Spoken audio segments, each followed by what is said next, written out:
A swing block in volleyball is a defensive technique used by a blocker to intercept or redirect an opponent's attack. Preliminary movements. In this phase, the blocker starts by positioning themselves in a ready stance. The specific movements for this ready stance include moving their feet shoulder width apart and slightly bending the knees or knee flexion, pronating the arms, flexing the elbows, and extending the wrists so they are at the net with their palms facing towards it as to prepare for the upcoming block. After the preliminary movements, the blocker initiates the backswing or recovery movements. They quickly retract their arms and prepare to explode upwards. This phase involves two steps the blocker takes right before the block. The first step the blocker takes is in the direction of where they want to block, involving slight hip abduction, extension, and plantar flexion of the opposite leg. The arms are still flexed in this step.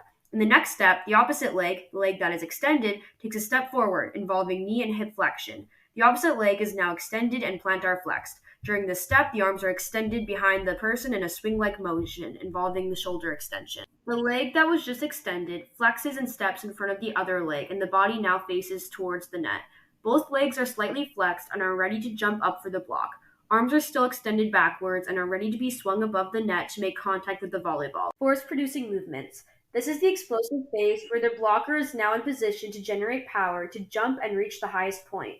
First, the blocker will swing their arms in front of them with their palms facing the net, which involves pronation of their arms and shoulder flexion. Their arms will then flex quickly and then immediately extend to reach above the net. Legs and arms are fully extending so the blocker can get as high above the net as they can. At the critical instant, the blocker reaches the highest point of their jump where they're making contact with the volleyball. Arms and legs are both completely extended at this point, where the hands will make contact with the ball.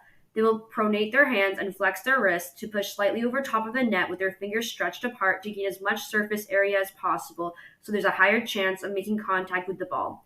Finally, the follow-through. Once the blocker successfully blocks the ball, they will land back on the ground with their legs still shoulder width apart. Legs will be flexed and then extended to absorb the impact from the ground, and the arms will be flexed in front of the blocker and facing the net, involving pronation of forearms and wrist extension.